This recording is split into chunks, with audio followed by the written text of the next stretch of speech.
ያቺ አስተማሪ ያስተማረችኝ ነገር እጅግ በጣም ረድቶኛል።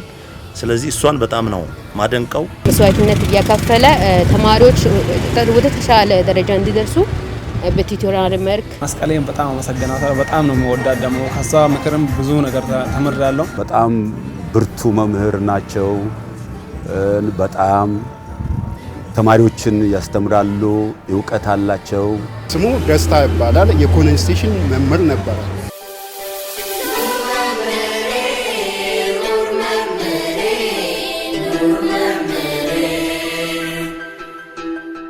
ተቆጪ ቀጪ መካሪ ሀገር ተረካቢ ትውልድን በመቅረጽ ረገድ ተኪ የሌላቸው የወደፊታችንን በመገንባቱ የዜግነት ኃላፊነታቸውን በሚገባ የሚወጡ የሀገር ካዝማዎች ናቸው መምህራን። መምህር ባይኖር አሁን የምናያቸው የበርካታ ሙያ ባለቤት የሆኑ ሊቃን ባልኖሩ ነበር። ሁለተኛ ቤተሰብ የሆኑ መምህራኖች ዕውቀት ከማስጨበጥ ባለፈ ምክር በመለገስና በወደፊት እጣፈንታችን ላይ በመወሰን ረገድ ግንባር ቀደም ተጠቃሾችም ናቸው። ለመሆኑ የእርሶ ምርጥ መምህር ማን ነው? በምን ያስታውሱታል?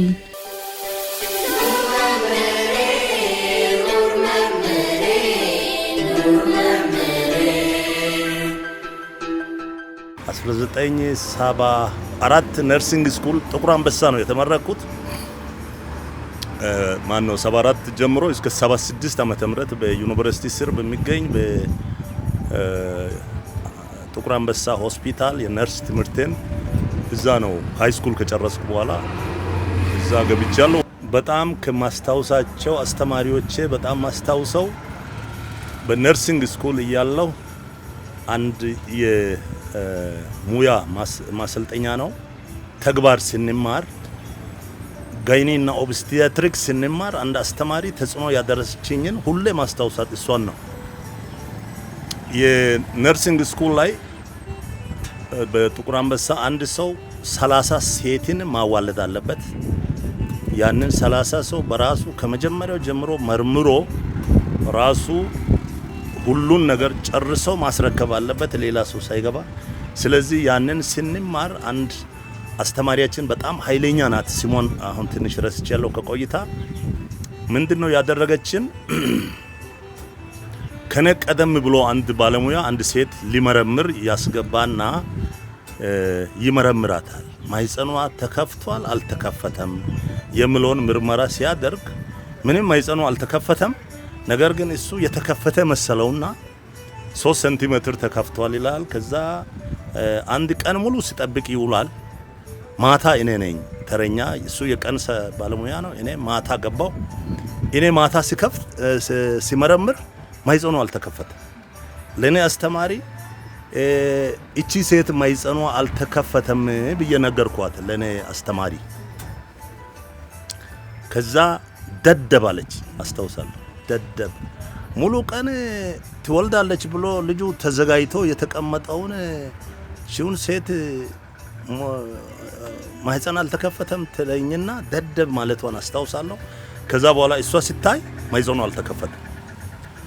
እና ስለዚህ ምንድነው በዚያን ጊዜ ያንን የልጁን ጥፋት በማየት ሙያዬን በጣም እንዳሻሽል ሁላችንም ለትምህርት ሆነ። እኔ በሙያዬ እንግዲህ የመምህርነትን ሙያ የመረጥኩበት ገና በአንደኛ ደረጃ በ1960ዎቹ ላይ ትምህርት ስማር በአካባቢው የነበሩ የተለያዩ ባለሙያዎች አሉ። ከነዛ ባለሙያዎች መካከል መምህራን በጣም የተሻሉ መምህራን ነበሩና እኔም ተምሬ መምህር ቢሆን የሚል ምኞት ገና ለገና የትምህርቱን ስራ ሲጀምር በአእምሮ ላይ ነው የተቀረጸው።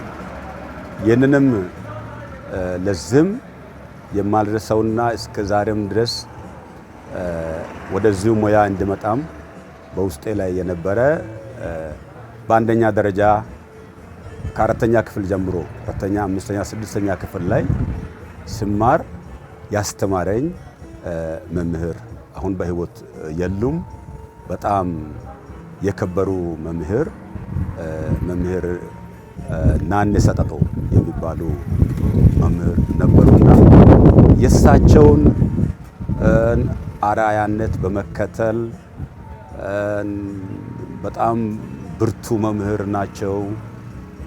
በጣም ተማሪዎችን ያስተምራሉ፣ ዕውቀት አላቸው። በአኗኗራቸው በጣም የተሻሉ ናቸው።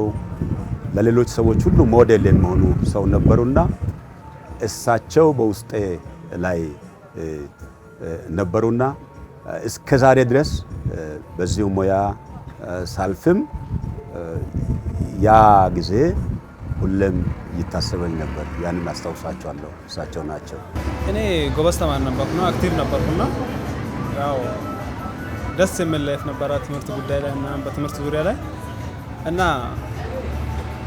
ቆንጆ ጊዜዎችን አሳልፌያለሁ። እስከ 8ኛ ክላስ ተመርቄያለሁ። ሚኒስትርም ተፈትኛለሁ በቆንጆ ጥሩ ሁኔታ እና በዛ በ8ኛ ክላስ ላይ ምናምን ሲማር ጊዜ ጥሩ አይነት ላይፎችን እና መጥፎም ጥሩም አሳልፈናል እና ያው በዛው ኬዝ ምናምን መጥፎ አስተማሪዎችንም ጋጥሞኛል፣ ጥሩ አስተማሪዎች ጋጥሞኛል። ጥሩ መክሩኝ ነበሩና መጥፎ መክሩኝ ነበሩና ያው በእነሱ ኬዝ ምናምን ጥሩዎቹንም ሊያነሳ ፈልጋለሁ፣ መጥፎዎቹንም ሊያነሳ ፈልጋለሁ። መጥፎም ሆነውን ለኔ መጥፎ አልሆነኝም። ትምህርት አስተምሮኛሉ፣ ለጥሩ ደረጃ እንዲበቃ አድርጎኛሉ። ስሟ ሴት ነችና መስቀል ትባላለችና ሲቪክስ አስተማሪ ነች።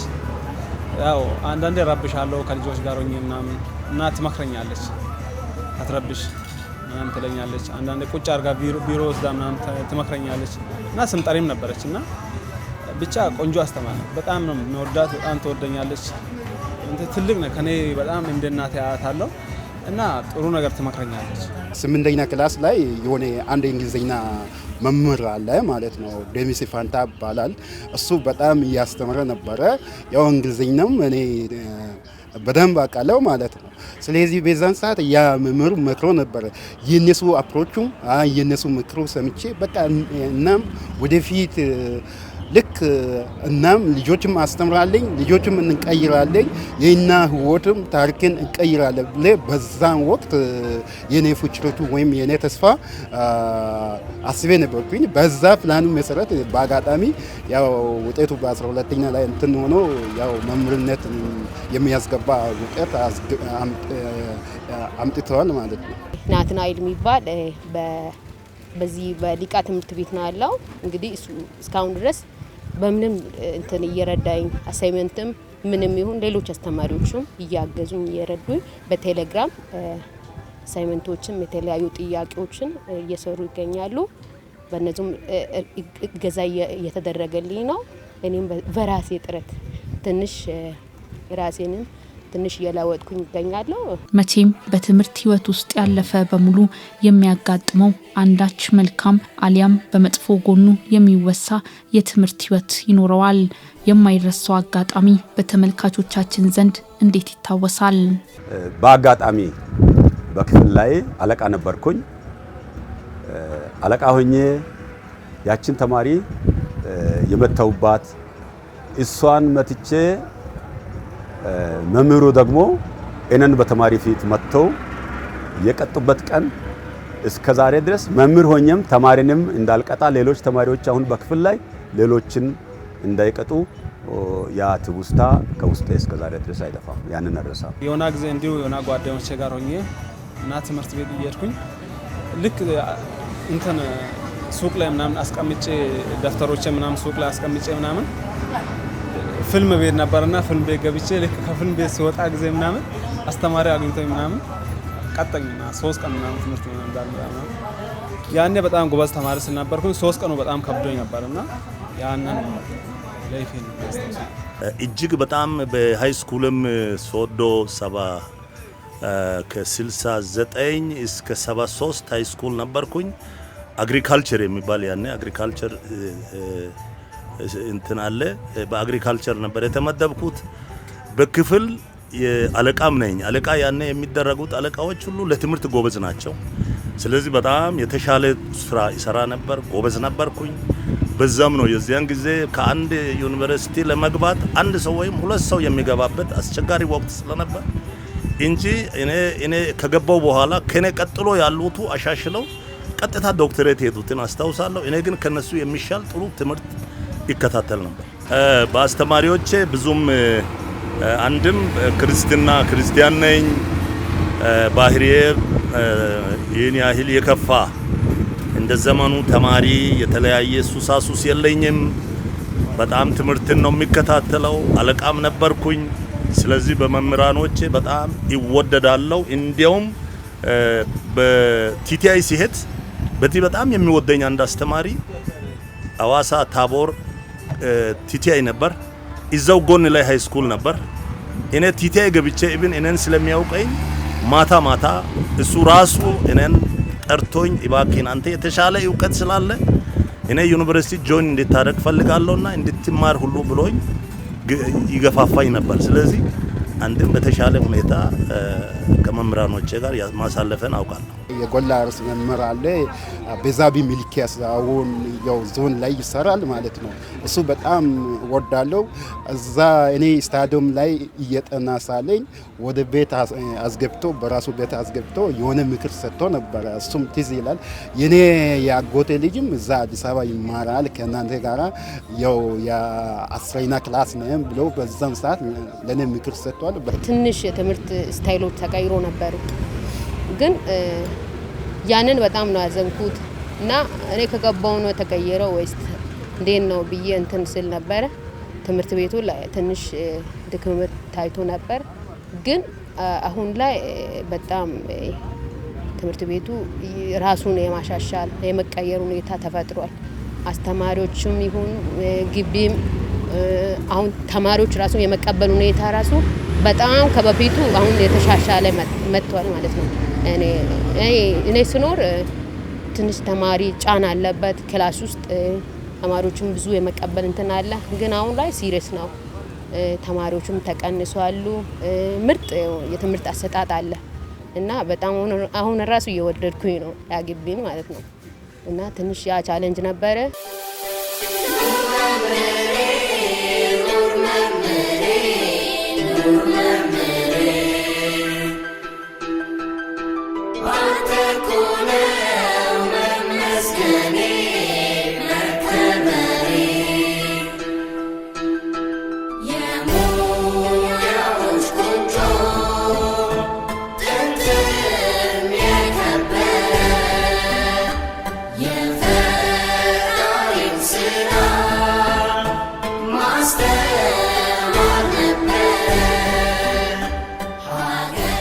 በትምህርት ቤት ቆይታ በመምህሩ ተቀጥቶ ተኮትኩቶና ተመክሮ ለትልቅ ደረጃ የበቃውን ቤቱ ይቁጠረው።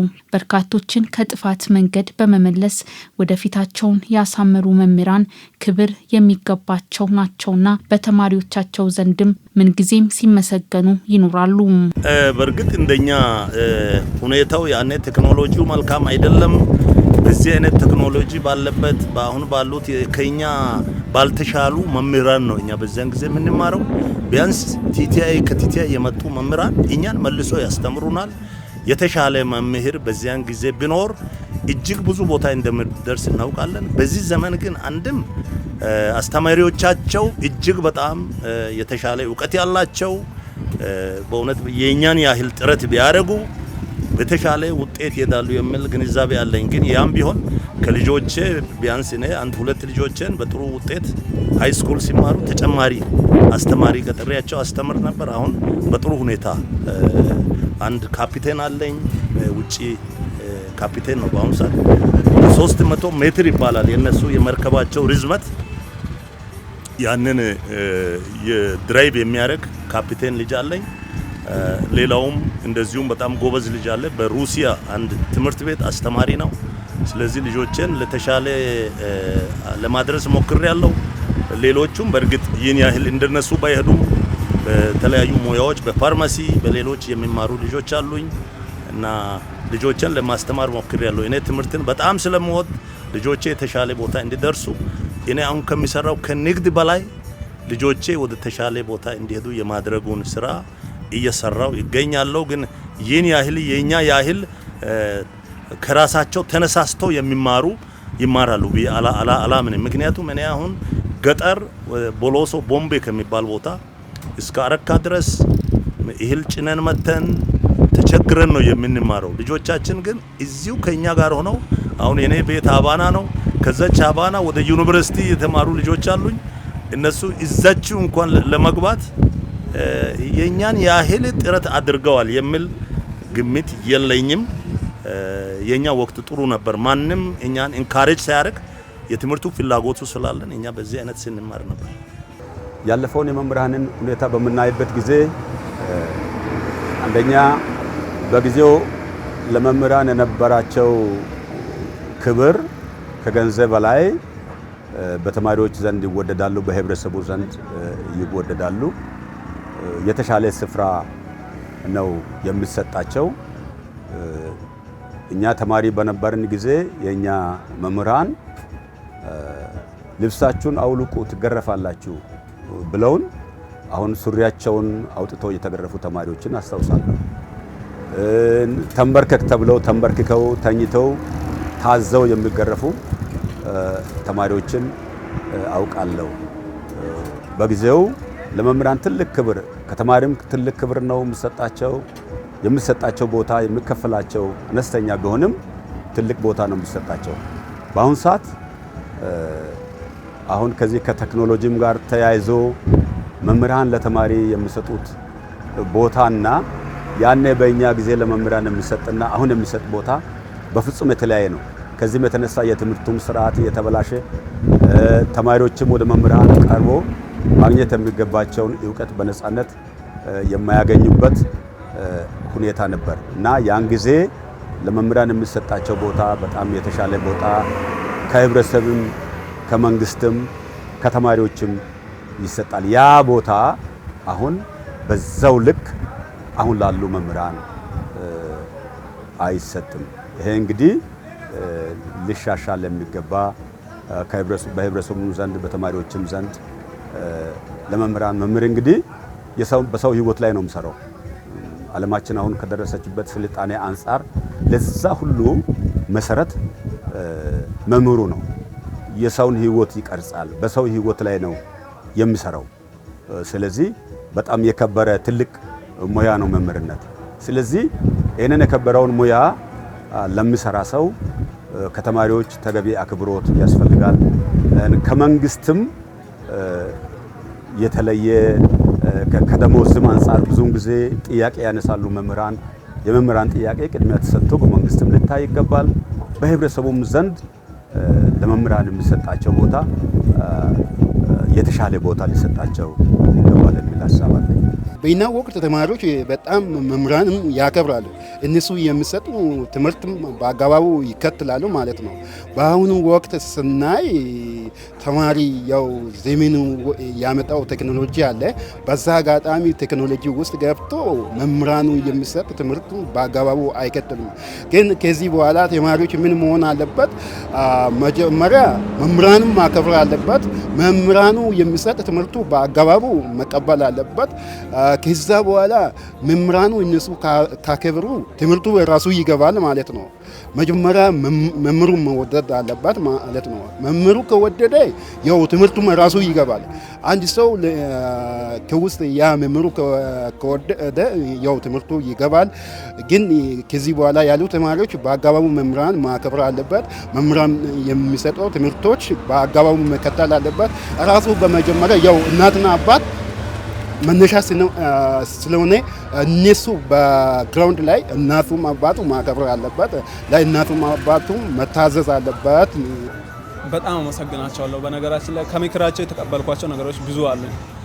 እኔ በትምህርቴ ያው አሁንም ትምህርቱን እየቀጠልኩኝ እየተማርኩኝ ነው ያለሁትና አሁን ያው በሼፍነት ልምዴ ልክ በሼፍነት ልምዴ እንደዚህ በዚህ ደረጃ እንዲበቃ ያረጉኝም የነሱ ምክር ነው ብዬ ነው የሚያስበው። ማለት ጠንክር፣ በርታ፣ እጅ አትስጥ፣ ለሁሉ ነገር ፈተና እያሉ እያበረታቱኝ ነበር እና ልክ የነሱ ምክር ተቀብዬ ምናምን ይቴጋ ሄጄ እያለሁ በዛው ልምድ ማለት ነው ሻሸመኔ ምናምን ያው ወደዚህ ስራ ተቀላቀል ቻልኩ ማለት ነው። እኛ ወጣቶችን ለምሳሌ አንዳንድ ትንሽ ነገርም ሊያስከፋን ይችላል። በዚህ አንድ አስተማሪ ተቆጣን ብለን ትምህርት ቤትም ሊደብረን ይችላል። ግን ያ ማለት መጥፎነት ነው፣ በጣም መጥፎ አስተሳሰብ ነው። ማለት ያ አስተማሪ እኔን ዛሬ ከተቆጣን ነገ ማለት እኔ ነገ ምን አይነት ደረጃ በቃለሁ የሚባለው ነገር ማሰብ አለ። ለምን እኔ አይቻለሁ አንድ አስተማሪ ከተቆጣኝም ጥሩ ነው ብዬ ነው ያስበውና ባይቆጣኝ ነው እንደው መጥፎ ብዬ የሚያስበው። አሁንም በዚህ ደረጃም እያለሁ አንድ ሰው ቢቆጣኝ ነው ደስ የሚለኝ። ለምን ነገ እኔ ከዛ ቁጣ የማራው ነገር ሊኖር ስለሚችል ማለት ነው። እና የተኛውን ተማሪዎች የተኛው የኔ ባልደረቦች የሆኑ ልጆች ደግሞ ያስተማረን ቁጣ የእናት አባት የታላቅ ቁጣ መቀበል አለባቸው፣ ምክርን መቀበል አለባቸው እና ለጥሩ ደረጃ ይበቃሉ ብዬ አስባለሁ።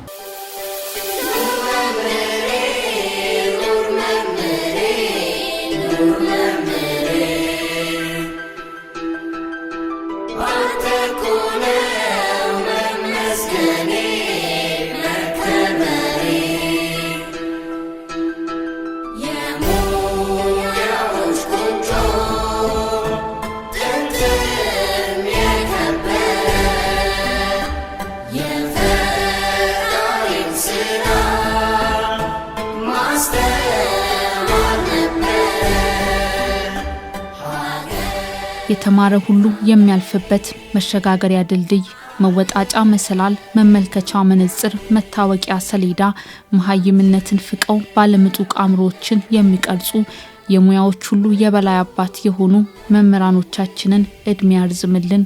አበቃን።